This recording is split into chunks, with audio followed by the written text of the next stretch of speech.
ये जो तस्वीर में लड़का दिखाई दे रहा है ये कोई आम चेहरा नहीं है। ये वही शख्स है जिसके भीतर छुपी दरिंदगी ने रिश्तों, इंसानियत और समाज तीनों को झकझोर कर रख दिया। सुबह का वक्त था, गांव जाग उठा था, लोग अपने रोजमर्रा के कामों की तैयारी में थे। तभी कुशीनगर के एक घर से ऐसी खौफनाक खबर निकली जिसने सुनने वालों की भी रूह तक कांप उठी। एक बेटे और एक पति के चेहरे के पीछे छुपा वो हैवान जब सामने आया तो पूरे गांव की सांसें थम गईं। बताया जा रहा है कि 30 साल के सिकंदर ने अपनी ही मां रूना देवी और पत्नी प्रियंका की बेरहमी से हत्या कर दी। लेकिन कहानी यहीं खत्म नहीं होती है। हत्या के बाद सिकंदर उनकी खोपड़ी का मांस नोच नोच कर खाता रहा। दरअसल ये दिल दहला देने वाली वारदात कुशीनगर जिले के अहरोली बाजार थाना क्षेत्र के परसा गांव की है। सोमवार सुबह रोज की तरह घर की छत पर पत्नी प्रियंका और मां रूना देवी अलाव के पास बैठी हुई थी। इसी दौरान नशे की हालत में 30 साल का सिकंदर वहां पहुंचता है। पत्नी द्वारा शराब पीने का विरोध किए जाने पर दोनों के बीच कहासुनी हो गई। गुस्से में आकर सिकंदर ने छत पर पड़ा पत्थर का टुकड़ा उठाया और पीछे से पत्नी प्रियंका के सिर पर जोरदार हमला कर दिया। मां रूना देवी जब बीच बचाव के लिए आगे आई तो सिकंदर ने उनके सिर पर भी उसी पत्थर से हमला कर दिया। इसके बाद से दोनों के सिर कुचल डाले, जिससे मां और पत्नी की मौके पर ही दर्दनाक मौत हो गई।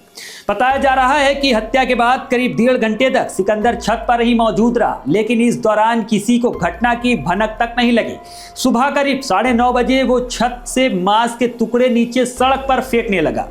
सड़क से गुजर रहे लोगों को यह दृश्य संदिग्ध लगा तो उन्होंने घर के लोगों को आवाज दी। भीतर से कोई आवाज ना मिलने पर कुछ युवक छत पर चढ़ने लगे, लेकिन सिकंदर ने उन पर ईंटा फेंकना शुरू कर दिया। ग्रामीणों का कहना है कि सिकंदर छत पर बैठकर मांस के टुकड़े खा रहा था और इधर उधर फेंक भी रहा था।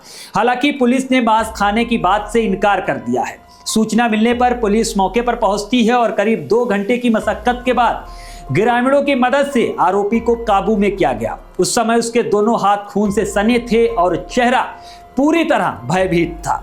जब पुलिस उसे थाने ले जाने लगी तो वो पुलिस कर्मियों पर थूकता रहा, लेकिन दरवाजे पर मौजूद लोगों से आंख मिलाने से बचता रहा। हत्या में प्रयुक्त पत्थर का भी टुकड़ा पुलिस ने बरामद कर लिया है। ग्रामीणों के अनुसार सिकंदर की शादी को 4 साल हो चुके थे, लेकिन कोई संतान न होने के कारण परिवार में तनाव बना रहता था। नशे की लत भी पारिवारिक कलह का बड़ा कारण थी।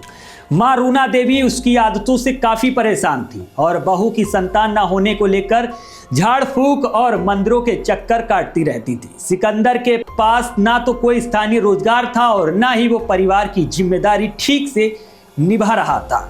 घटना को लेकर पुलिस अधीक्षक केशव कुमार का कहना है कि पत्नी और मां की हत्या के मामले में आरोपी की बहन की तहरीर पर पुलिस ने मुकदमा दर्ज किया है और आरोपी को गिरफ्तार करके कोर्ट में पेश किया गया, जहां से उसे न्यायिक हिरासत में जेल भेज दिया गया और दोनों शवों को कब्जे में लेकर पोस्टमार्टम के लिए भेज दिया गया है। फिलहाल इस घटना से क्षेत्र में सनसनी फैली हुई है।